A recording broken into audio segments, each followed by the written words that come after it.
Hello friends, good evening all of you. कैसे हो आप सभी? सब मस्त होंगे, अच्छे होंगे। मैं आज आपके पास सामने जो शिक्षा मनोविज्ञान की एक बहुत अच्छी क्लास लेकर आया हूँ, जो कि आने वाली रीट पात्रता के लिए बहुत ही महत्वपूर्ण क्लास होने वाली है। क्योंकि आज की क्लास में मैं आप लोगों के लिए बहुत ही अच्छे क्वेश्चन लेकर आया हूँ, जो कि पिछले साल तक अब तक रीट पात्रता परीक्षा में और रीट मेंस एग्जाम में का सेकंड ग्रेड में पूछे जाने वाले क्वेश्चन की श्रृंखला लेकर आया हूँ। तो आज की क्लास बेहद महत्वपूर्ण होने वाली है। आज की क्लास को पूरा जरूर देखना, बिना स्किप किए हुए आप लोगों को क्लास जरूर देखना चाहिए। आशा करता हूँ अगर आप लोग चैनल पर नए हो तो चैनल को सब्सक्राइब कर दो, और वीडियो पसंद आए तो वीडियो को लाइक करना, अपने साथियों के साथ शेयर जरूर करना। बिना किसी देरी के शुरू करते हैं आज की क्लास। दोस्तों देखिए, आज की क्लास का पहला क्वेश्चन है आपके सामने। शताब्दियों पूर्व मनोविज्ञान को किसकी शाखा माना जाता था? तो मनोविज्ञान को किसकी शाखा माना जाता था शताब्दियों वर्षों पूर्व? शिक्षा मनोविज्ञान को सर्वप्रथम किसकी शाखा माना जाता था? ये क्वेश्चन है आपके सामने। अब इसके ऑप्शन दे रखे हैं दोस्तों। ऑप्शन ए है दर्शन शास्त्र, बी नीति शास्त्र, सी है समाज शास्त्र, डी है उपरोक्त में से कोई नहीं। तो दोस्तों, शिक्षा मनोविज्ञान को शुरुआत में दर्शन शास्त्री अर्थात दर्शन शास्त्री का की शाखा के रूप में जाना जाता था। दोस्तों फिलोसॉफी का ही पार्ट था, फिलोसॉफी से निकला हुआ सब्जेक्ट है। अरस्तु को शिक्षा मनोविज्ञान के जनक कहा जाता है। दर्शन शास्त्र उन्हीं से संबंधित है दोस्तों। तो दर्शन शास्त्र से अलग हुई शाखा है शिक्षा मनोविज्ञान। बहुत अच्छा क्वेश्चन है। ए ऑप्शन आपके सामने सही जवाब हो जाएगा। बढ़ते हैं अगले क्वेश्चन की तरफ। देखिए दोस्तों, मनोविज्ञान को स्वतंत्र विषय बनाने के लिए सबसे पहली परिभाषा दी गई। तो जब शिक्षा मनोविज्ञान एक स्वतंत्र विषय के रूप में आया तो पहली परिभाषा क्या थी? ऑप्शन है आपके सामने आत्मा का विज्ञान, मन मस्तिष्क का विज्ञान, चेतना का विज्ञान, व्यवहार का विज्ञान। दोस्तों शिक्षा मनोविज्ञान को सर्वप्रथम मनोविज्ञान को आत्मा के विज्ञान के रूप में, फिर मन या मस्तिष्क के विज्ञान के रूप में कहा गया, फिर चेतना का, वर्तमान में शिक्षा मनोविज्ञान को व्यवहार का विज्ञान के रूप में जाना जाता है। तो सबसे पहले मनोविज्ञान को आत्मा के विज्ञान के रूप में स्वीकार किया था दोस्तों, आत्मा के विज्ञान के रूप में। तो ए ऑप्शन यहाँ पर आपका सही जवाब हो जाएगा। अगला क्वेश्चन देखिए। इटली के मनोवैज्ञानिक पोम्पोनोजी ने मनोविज्ञान को माना। तो जो इटली के साइकोलॉजिस्ट थे जिनका नाम है पोम्पोनोजी, उन्होंने मनोविज्ञान को किसका विज्ञान माना? ऑप्शन है मन या मस्तिष्क का विज्ञान, चेतना का विज्ञान, आत्मा का विज्ञान, आर्थिक मनोविज्ञान। दोस्तों जो शिक्षा मनोविज्ञान की अनुप्रयुक्त 23 शाखाएं हैं, उनका आप लोगों को नाम याद होना चाहिए, उनके जनक भी याद होने चाहिए। यहाँ पर जो इटली के मनोवैज्ञानिक थे पोम्पोनोजी, उन्होंने शिक्षा मनोविज्ञान को मन या मस्तिष्क के विज्ञान के रूप में स्वीकार किया है दोस्तों। तो ए ऑप्शन आपका सही जवाब हो जाएगा। आप लोगों को चेतना का विज्ञान किसने कहा, आत्मा का विज्ञान किसने कहा, उन सब की भी डिटेल याद होनी चाहिए। तो ये क्वेश्चन एग्जाम में पूछे जा चुके हैं, संभावना होने पूछने जाने की संभावना है, इसलिए आप लोग तैयार रहिए दोस्तों ऐसे क्वेश्चन के लिए। चेतना का विज्ञान मानने वाले मनोवैज्ञानिक हैं। अब आपके सामने मन का विज्ञान माना था पोम्पोनोजी ने, और चेतना का किसने माना था? कमेंट बॉक्स में जवाब दीजिए जल्दी से। बहुत ही अच्छा क्वेश्चन है, वेरी इंपॉर्टेंट रहेगा। और मन या मस्तिष्क को तीन भागों में किसने बांटा? मन को तीन भागों में वर्गीकृत करने वाले साइकोलॉजिस्ट का आपको नाम बताना है। तो चेतना का विज्ञान मानने वाले मनोविज्ञान विलियम उंट, जेम्स सली, विलियम जेम्स और उपरोक्त सभी। तो जो उपरोक्त सभी आपका सही जवाब हो जाएगा। उपरोक्त जो तीनों मनोवैज्ञानिक हैं, इन्होंने मनोविज्ञान को चेतना का विज्ञान माना है दोस्तों। जो विलियम उंट हैं, उनकी बुक है an introduction to social psychology, William McDougall की बुक है दोस्तों, विलियम उंट की नहीं है। An introduction to social psychology, उसका नाम भी आप लोगों को याद होना चाहिए। अगला क्वेश्चन देखिए आपके सामने कि बीसवीं शताब्दी में मनोविज्ञान को माना गया। तो 20वीं शताब्दी में मनोविज्ञान को किसका विज्ञान माना? ऑप्शन आत्मा का विज्ञान, चेतना का विज्ञान, मन मस्तिष्क का विज्ञान और व्यवहार का विज्ञान। तो 20वीं शताब्दी में मनोविज्ञान को व्यवहार के विज्ञान के रूप में स्वीकार कर लिया गया है दोस्तों। व्यवहार के विज्ञान के रूप में जो वर्तमान में माना जाता है, व्यक्ति के व्यवहार का जो अध्ययन किया जाता है वो मनोविज्ञान के अंतर्गत किया जाता है। तो आपका डी ऑप्शन यहाँ पर सही जवाब हो जाएगा। बढ़ते हैं अगले क्वेश्चन की ओर। देखिए साथियों, आपके सामने अगला क्वेश्चन है दोस्तों। अपन ने 5 क्वेश्चन की बात कर ली है। अगला क्वेश्चन है व्यवहार का विज्ञान मानने वाले प्रमुख मनोवैज्ञानिक कौन है। तो कौन से जो मनोवैज्ञानिक हैं इन्होंने व्यवहार का विज्ञान माना, साइकोलॉजी को व्यवहार का विज्ञान मानने वाले मनोवैज्ञानिक कौन कौन से हैं। ऑप्शन है अरस्तु, थॉर्नडाइक, वॉटसन, वुंट। दोस्तों, जो वॉटसन है, जेबी वॉटसन, इन्होंने मनोविज्ञान को व्यवहार के विज्ञान के रूप में स्वीकार किया है दोस्तों। व्यवहारवाद का जनक भी माना जाता है इनको। किनको? विलियम जो जेम्स वाटसन को व्यवहार का विज्ञान माना जाता है। अगला क्वेश्चन, साइकोलॉजी शब्द की उत्पत्ति किस भाषा से हुई है। साइकोलॉजी शब्द की उत्पत्ति अंग्रेजी, रूसी, लैटिन, स्पेनिश। तो लैटिन भाषा के साइको शब्द से उत्पत्ति हुई है। साइको प्लस लोगोस से साइकी शब्द से उत्पत्ति हुई है और साइको प्लस लोगोस से मिलकर बना हुआ है। साइकी का मतलब होता है आत्मा, साइकी का मतलब आत्मा, लोगोस का मतलब अध्ययन। तो आत्मा का अध्ययन करने वाले विज्ञान को शिक्षा मनोविज्ञान इसलिए कहा गया। तो साइकी शब्द से लैटिन भाषा का शब्द है, वहाँ से साइकोलॉजी शब्द की उत्पत्ति हुई है दोस्तों। अगला क्वेश्चन देखिए, मनोविज्ञान के अंतर्गत किसका अध्ययन किया जाता है। ऑप्शन है मानव का अध्ययन किया जाता है, जीव जंतु का अध्ययन किया जाता है, संसार के अन्य प्राणियों का अध्ययन किया जाता है। तो डी ऑप्शन सही जवाब हो जाएगा आपके सामने, क्योंकि मानव का अध्ययन भी किया जाता है, जीव जंतु का अध्ययन भी किया जाता है, अन्य प्राणियों का भी अध्ययन किया जाता है। तो ऑप्शन डी यहाँ पर आपका सही जवाब हो जाएगा। अगला क्वेश्चन, निम्न में से कौन सा क्षेत्र मनोविज्ञान के अंतर्गत नहीं आता है। तो मनोविज्ञान के अंतर्गत कौन सा क्षेत्र नहीं आता है। ऑप्शन है औद्योगिक मनोविज्ञान, राजनीतिक मनोविज्ञान, क्लिनिकल मनोविज्ञान और असामान्य मनोविज्ञान।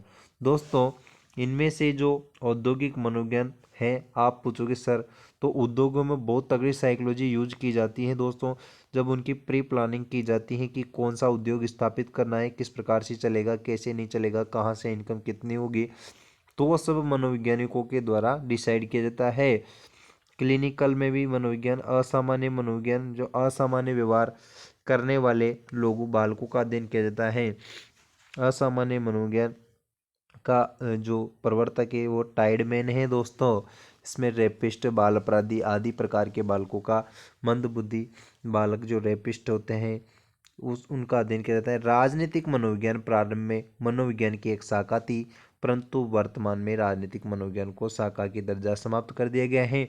अब आप लोग मेरे को कमेंट बॉक्स में बताओगे कि शिक्षा मनोविज्ञान की सबसे छोटी शाखा तथा सबसे बड़ी शाखा कौन सी है। वेरी इंपॉर्टेंट क्वेश्चन रहेगा, आप कमेंट करिए, आंसर दीजिए मेरे को। अगला क्वेश्चन, निम्न में से कौन सा मनोवैज्ञानिक नहीं है। इनमें से कौन मनोवैज्ञानिक नहीं है। ऑप्शन जॉन डीवी, हल, वाटसन, स्किनर। दोस्तों, जो क्रिया प्रसूता का अधिगम का जो सिद्धांत है, क्रिया प्रसूता अधिगम का सिद्धांत वह दिया है आपके सामने स्किनर ने। इन्होंने चूहे पर और कबूतर पर प्रयोग किया।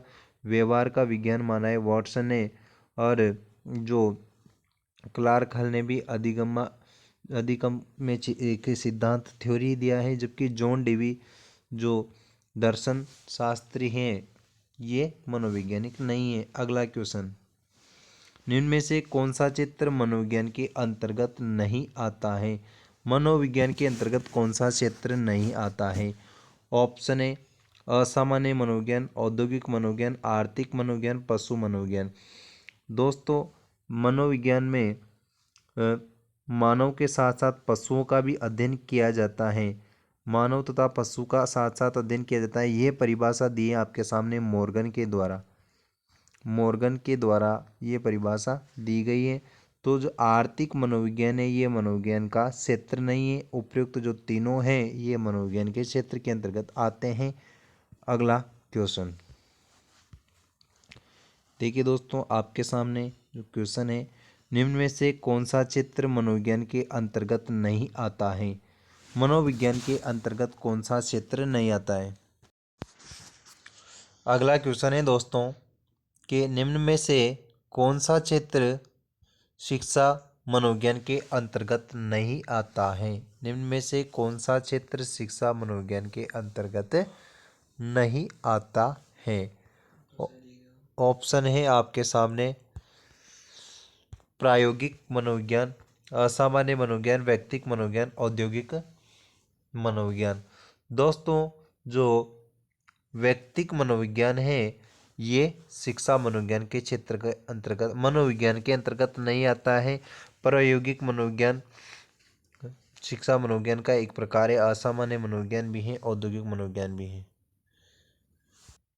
अगला क्वेश्चन देखिए, तुम मुझे कोई भी बालक दो और मैं उसे कुछ भी बना सकता हूँ, यह कथन किसने कहा?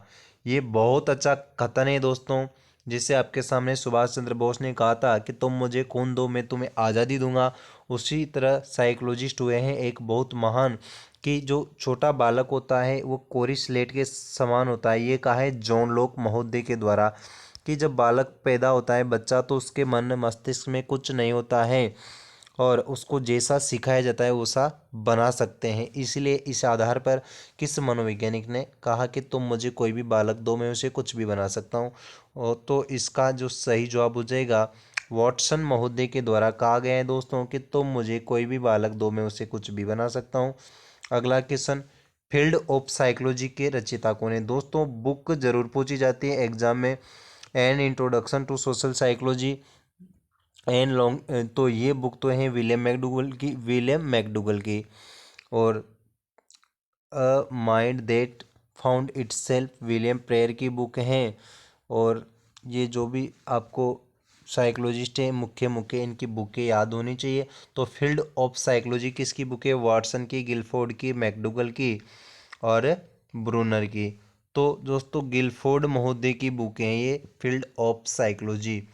ये बुक जिसका मैं इतने देर से आपके सामने ले रहा था, an introduction to social psychology किसकी बुक है? तो ये जो विलियम मैकडूगल की बुक है दोस्तों, विलियम मैकडूगल, इनके द्वारा जो मैकडूगल के द्वारा जो मूल प्रवृत्तियों का सिद्धांत है दोस्तों, मूल प्रवृत्तियों का सिद्धांत, मूल प्रवृत्तियां और जो 14 सवेग बताए हैं दोस्तों मैकडूगल महोदय के द्वारा, तो इसी बुक में उनका वर्णन किया गया है, an introduction to social psychology. इसका बुक का नाम आपको जरूर याद होना चाहिए। अगला क्वेश्चन है, मनोविज्ञान के उपयोग की कठिनाई है। मनोविज्ञान के उपयोग की कठिनाई कौन सी है? मनोविज्ञान की जानकारी का उपयोग सभी शिक्षक कुशलतापूर्वक कर सकते हैं, बिल्कुल सही बात है। मनोविज्ञान में उपकरण परिस्थिति सापेक्ष नहीं होते हैं, सही है। मनोविज्ञान परीक्षण मूल्य की दृष्टि से इतने महंगे होते हैं कि उन्हें सभी पाठशालाओं में उपलब्ध नहीं कराया जा सकता है। तो ये भी कठिनाई है दोस्तों इसकी। उपरोक्त में से कोई नहीं, बिल्कुल सही बात है कि सभी पाठशालाओं में इसको आसानी से उपलब्ध नहीं किया जा सकता क्योंकि संसाधन बहुत महंगे होते हैं दोस्तों। अगला क्वेश्चन है, प्रथम मनोवैज्ञानिक प्रयोगशाला की स्थापना की गई। तो प्रथम मनोवैज्ञानिक प्रयोगशाला स्थापना विलियम उंट द्वारा 1879 में, कब? 1879 में जर्मनी के लिप्जिंग नामक शहर में, जर्मनी के लिप्जिंग नामक शहर में विलियम उंट के द्वारा प्रथम मनोवैज्ञानिक प्रयोगशाला की स्थापना की गई है। अब आपके सामने आ गया ये अगला क्वेश्चन, प्रथम मनोवैज्ञानिक प्रयोगशाला की स्थापना कब और कहाँ की गई है? तो 1879 में जर्मनी के लिप्जिंग नामक शहर में। वेरी इंपॉर्टेंट रहेगा क्वेश्चन, स्टार लगा लेना, पूछा जाएगा रीट में, ध्यान रखना आप लोग।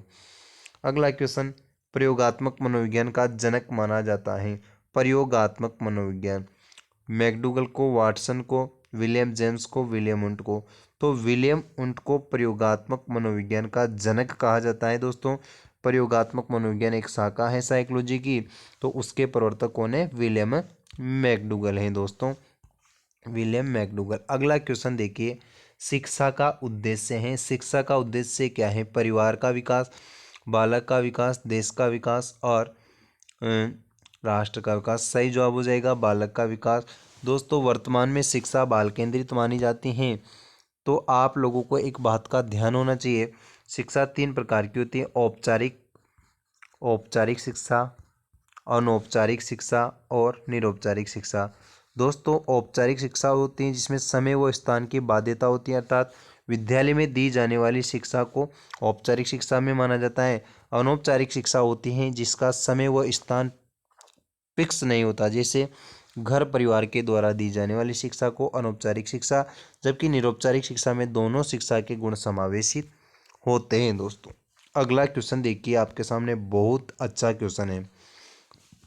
मानव मनोविज्ञान व्यवहार का विज्ञान है, तो व्यवहार के विज्ञान की बात किन्होंने की है, ऐसा क्वेश्चन एक तो पक्का पूछा जाएगा, आप लोगों को ध्यान रखना आप लोग।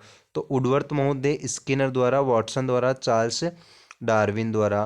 तो वाटसन के द्वारा यह कथन कहा गया है दोस्तों कि मनोविज्ञान व्यवहार का विज्ञान है। अगला क्वेश्चन देखिए आपके सामने, जीवन की संघर्षपूर्ण परिस्थितियों के प्रति मानव तथा पशु की संपूर्ण प्रतिक्रिया से व्यवहार है, यह कथन किसके द्वारा कहा गया है? तो जेम्स ड्रेवर महोदय, किनके द्वारा? जेम्स ड्रेवर महोदय, इनके द्वारा कहा गया है दोस्तों। जेम्स ड्रेवर के द्वारा यह बात कही गई है कि जो जीवन की संपूर्ण संघर्षता परिस्थितियां होती हैं वह संपूर्ण प्रतिक्रिया का भाग है। अगला क्वेश्चन देखिए, मनोविज्ञान शिक्षा का आधारभूत विज्ञान है, यह किसने कहा? तो एक कुल मिला के जो कथन है डायरेक्टली आपसे पूछे जाते हैं, तो शिक्षा का आधारभूत विज्ञान है, ये बात कही है स्किनर महोदय के द्वारा। तो ए ऑप्शन यहाँ पर आपका सही जवाब हो जाएगा, जिनके द्वारा क्रिया प्रसूता अधिगम सिद्धांत दिया गया है। साइकी का अर्थ क्या है? साइकी का अर्थ क्या होता है दोस्तों? तो मैंने आपको ऐसा पिछला क्वेश्चन आया था, साइकोलॉजी की उत्पत्ति लैटिन भाषा के साइकी शब्द से हुई है। तो साइकी का अर्थ क्या है? साइकी का अर्थ होता है मानवीय आत्मा या मन। तो इसीलिए मनोविज्ञान को मन या आत्मा का विज्ञान कहा जाता है दोस्तों। मन या आत्मा का विज्ञान के नाम से शिक्षा साइकी को, मनोविज्ञान को जाना जाता है। अगला क्वेश्चन, वुडवर्थ ने सबसे पहले निर्माण किया, तो विलियम जो वुडवर्थ महोदय थे उनके द्वारा सबसे पहले किसका निर्माण किया? ऑप्शन ए प्रश्नावली, निर्धारण मापनी, साक्षात्कार और बुद्धि परीक्षण। दोस्तों जो बुद्धि परीक्षण है बीना महोदय, बीने के द्वारा किया गया, बीने साइमन परीक्षण, और बीने के द्वारा 1905 में परीक्षण किया गया है दोस्तों। साक्षात्कार जो 3 प्रकार का होता है, निर्देशित, अनिर्देशित और संरचित साक्षात्कार। और जो निर्धारण मापनी, क्रम निर्धारण मापनी, जो प्रश्नावली विधि है, इसका सर्वप्रथम प्रयोग सुकरात के द्वारा किया गया, जबकि वुडवर्थ द्वारा सर्वप्रथम इसकी जानकारी दी गई है। इसलिए शिक्षा मनोविज्ञान का जनक वुडवर्थ को, प्रश्नावली विधि का जनक वुडवर्थ को कहा जाता है दोस्तों। अगला क्वेश्चन, मनोविज्ञान का शिक्षा के क्षेत्र में योगदान है। मनोविज्ञान का शिक्षा के क्षेत्र में क्या योगदान है? ऑप्शन पढ़िए आप लोग। अब शिक्षा बाल केंद्रित हो गई है, बिल्कुल सही बात है, बाल केंद्रित हो चुकी है। शिक्षक बालकों से निकट का संबंध स्थापित करने का प्रयास करता है, सही है। शिक्षक को छात्रों की आवश्यकता का ज्ञान हो सकता है, बिल्कुल राइट बात है। शिक्षा मनोविज्ञान इन सभी उद्देश्यों की पूर्ति करती है, तो ये ऑप्शन डी ऑप्शन सही जवाब हो जाएगा। अगला क्वेश्चन, वर्तमान में मनोविज्ञान है, वर्तमान में मनोविज्ञान क्या है? ऑप्शन ए व्यवहार का विज्ञान, मस्तिष्क का विज्ञान, आत्मा का विज्ञान और चेतना का विज्ञान। तो सर्वप्रथम तो आत्मा का विज्ञान माना, फिर मन या मस्तिष्क का, फिर चेतना का, और वर्तमान में शिक्षा मनोविज्ञान को व्यवहार का विज्ञान माना जाता है, और व्यवहारवाद का जनक जेबी वाटसन को जाना ही जाता है। तो ए ऑप्शन यहाँ पर व्यवहार का विज्ञान आपका सही जवाब हो जाएगा। अगला क्वेश्चन देखिए आप लोग, मनोविज्ञान शब्द के समानांतर अंग्रेजी शब्द के साइकोलॉजी की उत्पत्ति किस भाषा से हुई है? तो साइकोलॉजी की शब्द की उत्पत्ति लैटिन, संस्कृत, जर्मन और भाषा से। तो लैटिन भाषा के साइकी शब्द से हुई, बिल्कुल पूछा जा चुका है और भी पूछा जा सकता है। तो जो लैटिन भाषा के साइकी शब्द से शिक्षा मनोविज्ञान की उत्पत्ति हुई है। नेक्स्ट क्वेश्चन, मनोविज्ञान शिक्षण में बालकों का ध्यान रखा जाता है। तो मनोविज्ञान शिक्षण में बालकों की किस चीज़ का ध्यान रखा जाता है? अभिक्षमता का मतलब कैपेसिटी, और योग्यता एबिलिटी, रुचि का इंटरेस्ट, उपयुक्त सभी, इन सभी बातों का शिक्षा मनोविज्ञान में बालकों का ध्यान रखा जाता है। अगला जो लास्ट क्वेश्चन है आज की क्लास का, मनोविज्ञान को शुद्ध विज्ञान माना जाता है। शुद्ध मनोविज्ञान की बात किसने की है? स्टीफन एंडरसन, जेम्स ड्रेवर और स्काउट। तो ड्रेवर महोदय, जेम्स ड्रेवर के द्वारा शुद्ध मनोविज्ञान की बात की गई है। दोस्तों अगर क्लास अच्छी लगी हो तो क्लास को लाइक कर दो, और आपने चैनल को सब्सक्राइब नहीं किया हो तो चैनल को सब्सक्राइब कर दो। Thank you.